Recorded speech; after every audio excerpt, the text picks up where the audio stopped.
Okay, so 10,300 pounds, the government's going to pay you $29,744, which is what they would have paid a random company to move your stuff. What did your expenses end up being?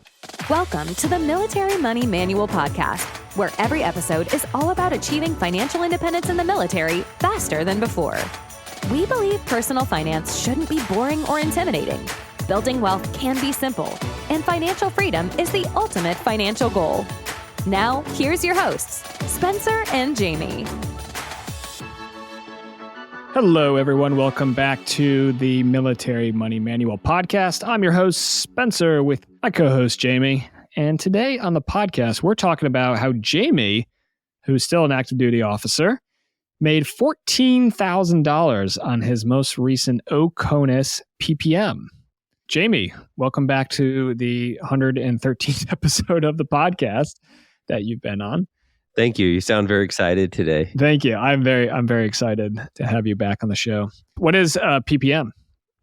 Okay, PPM stands for a personally procured move, also often called a DITY move or a do-it-yourself move. It's the same thing, but it's really the official term is a PPM, personally procured move. Okay, so personally procured move, and how does that work exactly? So basically, you can do all the work to move yourself. You can hire a company. You can load the U-Haul yourself, however you want to do it.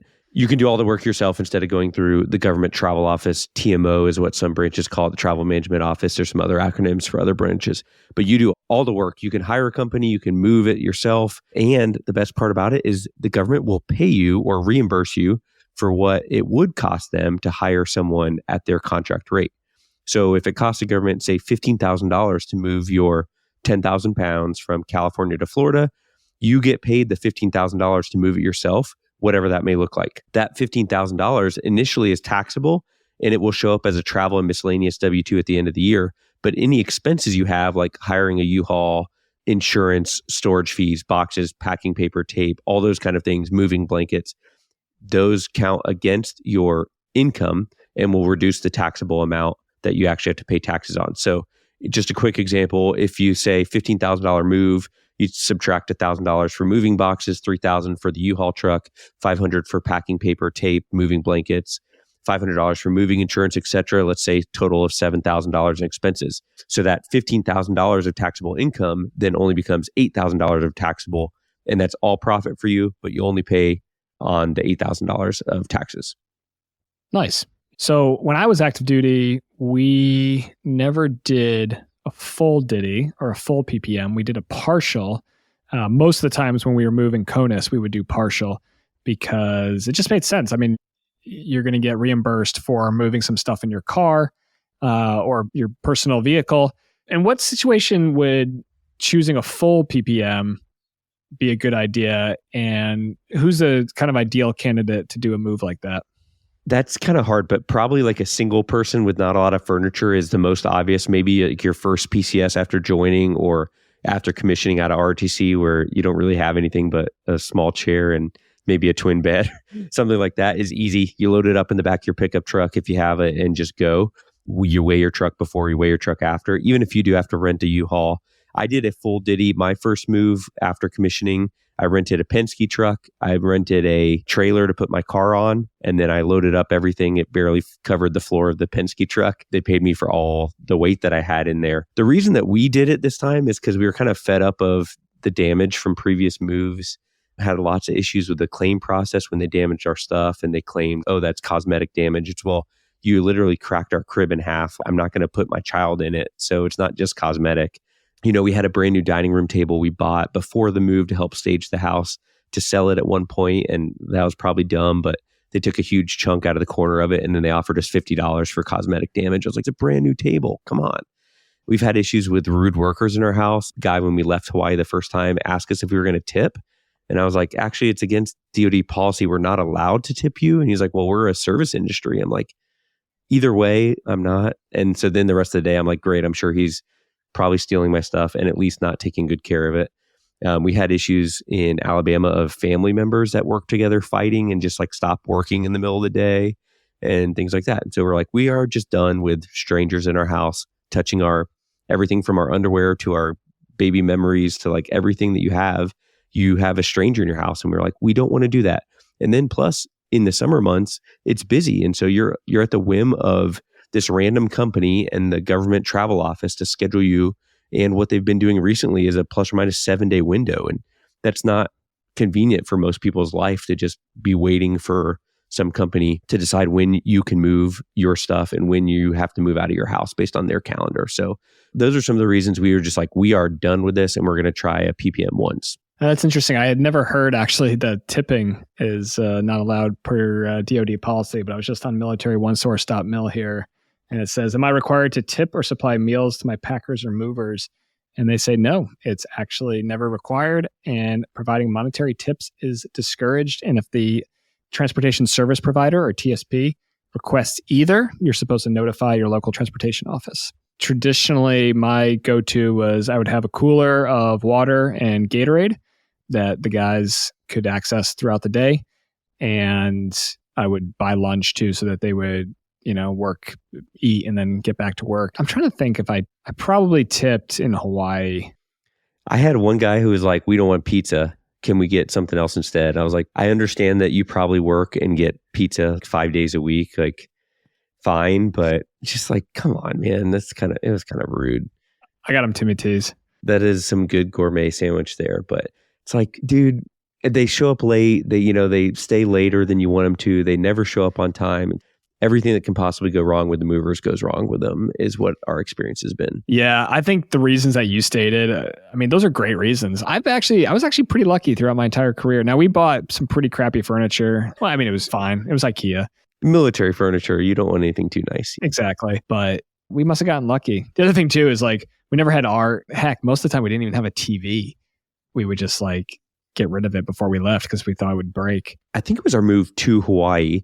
They packed our outdoor grill, like our propane grill, on the bottom of the crate and then packed a bunch of stuff on top. So by the time the crate was delivered, it was completely crushed. It was like a heap of metal in the bottom of the crate. And they would not reimburse us for it because we didn't keep the hunk of metal to inspect, because by contract, they're allowed to inspect all the damage to see if it's repairable. And so my point was like, you want me to keep a pile of metal in my garage for you for 6 weeks by the first time you could inspect it. And sure enough, like I couldn't do anything about it because I didn't keep that around. So they didn't end up having to pay me for it. And even the quality assurance team was like, yeah, that you have to keep it. If you're going to claim it, they're allowed to inspect it. And then my one of my neighbors in Alabama, he made something. It was like a custom cutting board with some fancy like monkey pot or koa wood or something like that. I forget the exact numbers, but it was something like the wood alone was like $1,100 worth. Plus he had handmade this cutting board and all this fancy stuff. And they lost it, or probably someone stole it. It was just not there when they got their stuff delivered. And they offered him like $110 for the cutting board. Product alone was worth $1,100 plus. He ended up having to like file an appeal. The base level agency didn't win, so he filed an appeal and it had to go all the way up to like GIPSO in Denver. And then finally he got some of his money at a more adequate amount. It's just so much of a burden sometimes, especially when they don't take care of your stuff well. Now, I will say, if they have to pack it into crates, there's a lot more susceptible for damage if it's like upload it, put it on the truck, download it in storage, put it back on the truck, and then deliver it. Versus if you can do a door-to-door move, which my family's never been able to do, but you load it up on the truck and you race the truck driver basically to your new home, and then that same crew loads it straight into your new house, you're much less likely to have a lot of damage. We've never had to do that. That's unfortunate, but it's a good reason to do a PPM. So who's eligible to do a PPM? I would definitely check with your service, but as far as I know from my little bit of research on this, I think there's very, very few cases where you would not be eligible. I think maybe something like a weird remote PCS if you're going to a strange location where there's some issues like that. But almost anyone should be able to do a PPM for your PCS, even OCONUS. So Spencer mentioned that mine was OCONUS, but a lot of people just think it means like loading up the U-Haul and you driving yourself to your new home in the new state. And it can be that, but it can also be you hiring a company, and you can choose any company to do the work. And it can be the exact same level of service as what the government provides through their contract. And you can just cut out the middleman, or you can do it all yourself and have the sweat equity in there to earn you some profit. Yeah, I think when we went to Abu Dhabi, the United Arab Emirates, for 2 years, we were not authorized to PPM. We had to go through the embassy, the government move. And also the apartment that we ended up getting was mostly furnished. So we put a lot of our stuff into long-term storage, which was a new experience for us because we hadn't been PCS overseas. And of course, when it showed up 2.5 years later, after sitting in a storage locker in New Jersey, we had to throw out a lot of stuff, but I don't think that was any fault of the packing company. I think stuff sits there and it gets moldy and gets nasty. Also remember, Spencer, the partial DITY, we mentioned that earlier. So especially if you're driving CONUS to somewhere in the CONUS, Florida to Georgia, Georgia to New Jersey, Florida to California, anything like that, you should always file for at least a partial DITY. And basically what that means is they're going to pay you for the weight that's in your car anyway. So your suitcases, your clothes, your toys, your kid's backpack, your safe with the important documents in it, your special memories that you hand carry with you, even a few 100 pounds in your car will make you money. And so it's always worth doing a partial DITY if you're driving yourself somewhere. You can't do it if you're flying overseas because they're not going to pay for the weight in your suitcase. But definitely look at the partial DITY if you're in a situation where that applies. Just a quick note from one of our sponsors, and then we'll be right back to the show. It's no secret Spencer and I are both huge fans of the Thrift Saving Plan, the military's version of the 401k retirement plan. We've both been investing in the TSP for over 14 years and are thrilled to announce we've consolidated all the information you need to know into a new course called the Confident TSP Investing Course. That's right. The course is a comprehensive guide to navigating the TSP, breaking it down to easy, bite-sized chunks that lay out the basics of the thrift savings plan, the funds available, and the investing strategies so you can build wealth while you serve. We both know what it's like to be a beginner and to be overwhelmed with all the information that's out there about investing in the TSP. Head over to militarymoneymanual.com/TSP, Tango Sierra Papa, to find our simple breakdown of all you need to know. You get lifetime access, and we'll have a growing library of content. And one of my favorite parts about the course is that for every course we sell, we're going to be donating one to an E4 or below. Yeah, I love that feature of the course, Jamie. So if you're an officer, an NCO, a senior NCO out there, and you purchase a course, first of all, thank you. And also know that you're helping a fellow service member, a sailor, a soldier, a Marine, an airman, a guardian, a Coast Guardsman, E4 or below, take one step closer to their financial success. And until the end of 2024, you can use promo code PODCAST24 for $20 off. The link's in the show notes, or head over to militarymoneymanual.com/TSP and use promo code PODCAST24, where you can sign up for the Confident TSP Investing Course. Now, back to the show. So how did your specific situation work, Jamie, with the PCS to Hawaii, and how much money did you end up making? Okay, so I'm going to be very transparent here because all these numbers are publicly available, and there's nothing special about like my pay grade or how much money I make a year. This is just based on the weight of what my family of 5 had available, and this is what we paid. So these are actual numbers.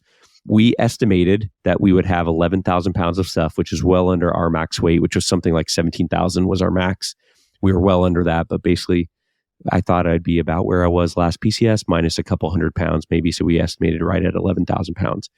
One of the downsides is, I'll talk more about this in a second, is they don't give you a specific rate until the rates are published, which in 2023 was not till March. So I basically had to do all this work and start the plan without having specific numbers.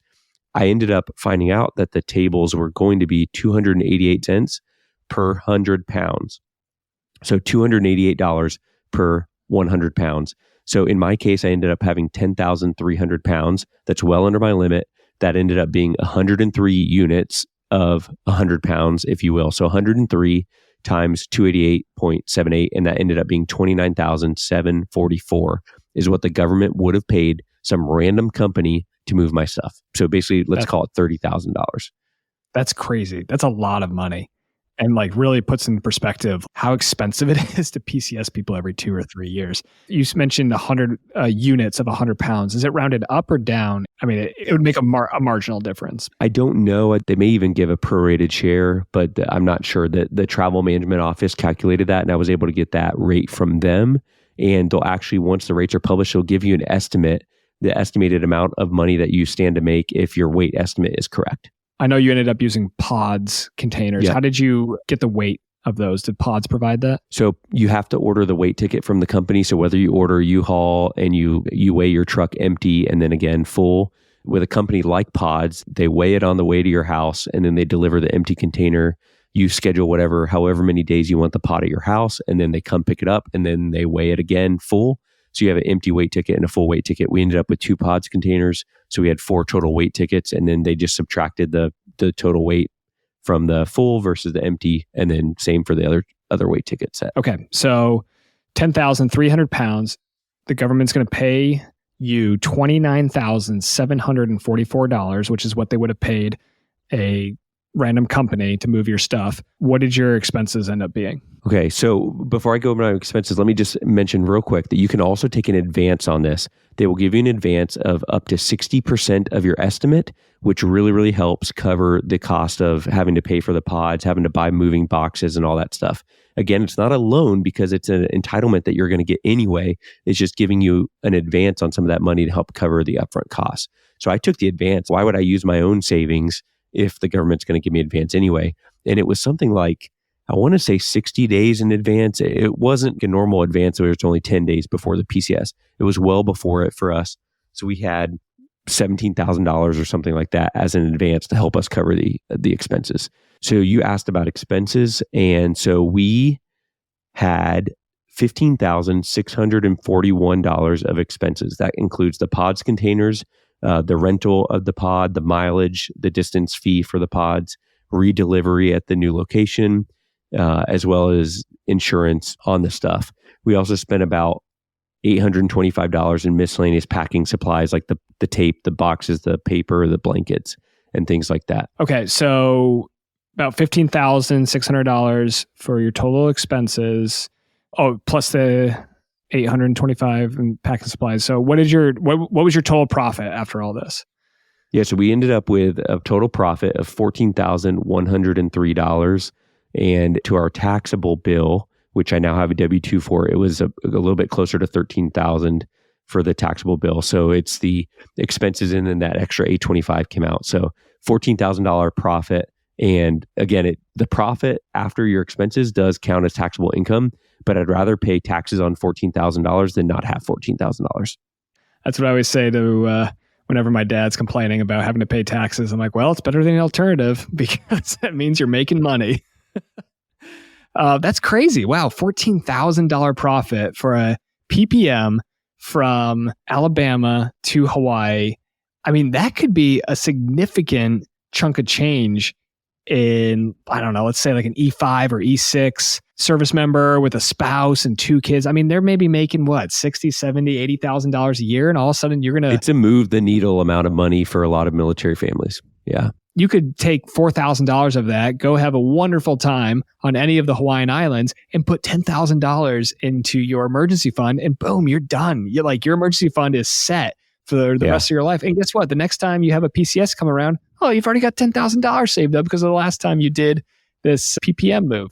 Sounds great in theory, Jamie. Sign me up. I want $14,000, but there's always a catch, isn't there? Why doesn't everybody do this? Why did I not do this when I had the chance? Okay, mostly it's really hard. It is really, really hard. We were physically exhausted.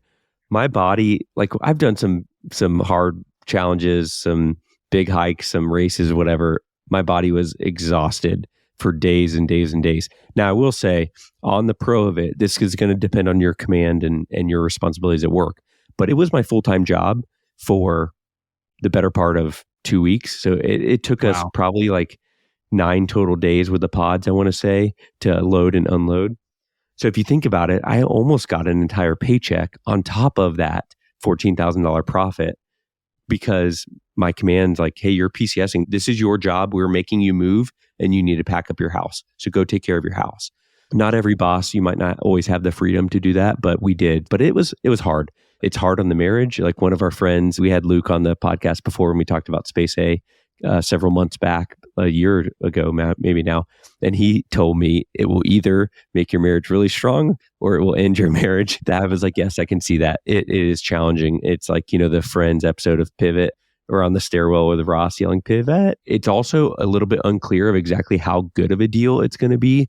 Without the reimbursement rates being published at first, you sometimes have to decide whether you want to do a DITY or not before you actually know how good it's going to be. So if you're unsure about how much weight you have, it might not be a good idea to risk it, or it may be a great idea to risk it. You don't really know at first. It is a lot of hard work.